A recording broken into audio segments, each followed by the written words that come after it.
Nah, pernikahan di sini ada 3 tadi. Ana bahas masalah pernikahan. Dalam Al-Quran Allah Subhanahu wa Ta'ala berfirman, nisa'ukum harsul lakum.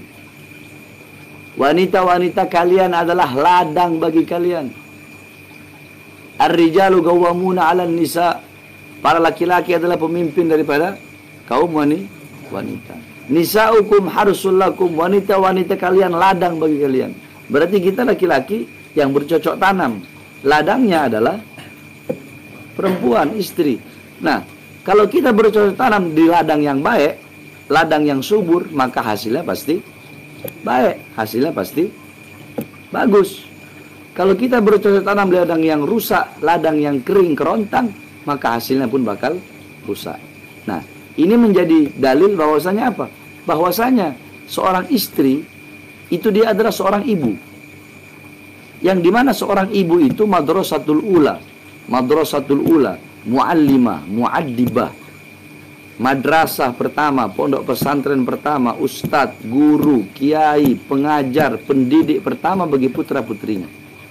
Baik buruknya anak tergantung dari ibunya. Baik buruknya si ibu sebagai istri tadi tergantung dari suaminya.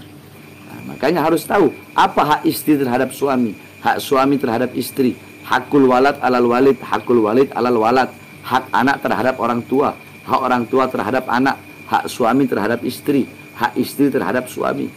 Bagaimana seharusnya seorang istri terhadap suami? Seorang istri harus ikhlas menerima kelebihan suami. Qala Rasul baiti jannati, rumahku surgaku, kata Rasulullah. Rumahku surgaku itu bukan rumah yang mewah, bukan rumah yang megah, bukan rumah yang 2 tingkat, bukan rumah yang di dalamnya terdapat rumah dalamnya terdapat perabotan-perabotan yang mahal, bukan rumah yang banyak mobil-mobil mewah, bukan rumah yang di dalamnya terdapat suami yang ganteng, suami yang pintar dalam urusan dunia, istri yang cantik, anak-anak yang pintar dalam urusan dunia. Bukan itu baiti jannati. Baiti jannati, rumahku surgaku adalah apa? Suami yang taat, yang patuh, yang tunduk kepada Allah. Istri yang taat, yang patuh, yang tunduk kepada Allah. Istri yang taat, patuh, tunduk kepada suami karena patuh, tunduk dan taat kepada Allah. Anak-anak yang soleh dan soleha. Anak-anak yang dididik dengan Al-Quran, dididik dengan akhlak, dididik dengan adab, dididik dengan sunnah, dididik dengan ajaran para as-salafun saleh. Rumah yang dihidupkan dengan Al-Quran, rumah yang dihidupkan dengan sholat, rumah yang dihidupkan dengan sunnah Nabi Muhammad SAW. Inilah baiti jannati. Walaupun tinggalnya di bawah jembatan, walaupun rumahnya dari kardus, tapi kalau suami, istri, anak taat, patuh, tunduk kepada Allah, rumahnya bakal menjadi surga. Ente orang semua jangan tertipu dengan kejayaan, kemakmuran yang dimiliki para artis-artis atau orang-orang punya rumah mewah, rumah megah. Mereka punya itu semua, tapi mereka tidak memiliki satu hal. Apa itu? Ketenangan hati. Ketenangan itu didapatkan dari mana? Ketaatan, kepatuhan, ketundukan suami, istri, dan anak-anak kepada Allah. Bagaimana harusnya seorang istri? Seorang istri harus ikhlas menerima kekurangan suami sebelum ikhlas menerima kelebihan suami. Ini istri zaman sekarang enggak. Kebanyakan ikhlas hanya menerima kelebihannya aja. Kekurangannya suami dia nggak mau terima. Seorang istri bagaimana? Harus sabar dalam urusan rumah tangga. Harus bisa menjadi pendidik yang baik bagi putra-putrinya. Harus merendahkan suara. Merendahkan suara di hadapan suaminya.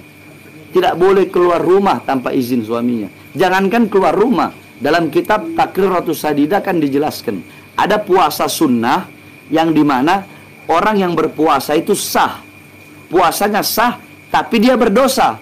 Puasanya siapa? Puasa Senin Kemisnya seorang istri yang tidak izin kepada suami. Nah, kalau puasa Senin Kemis saja istri nggak izin suami, berdosa walaupun puasanya sah, apalagi keluar rumah. Itu panjang kalau mau dijelaskan. Tapi ya tidak sepenuhnya istri seperti itu.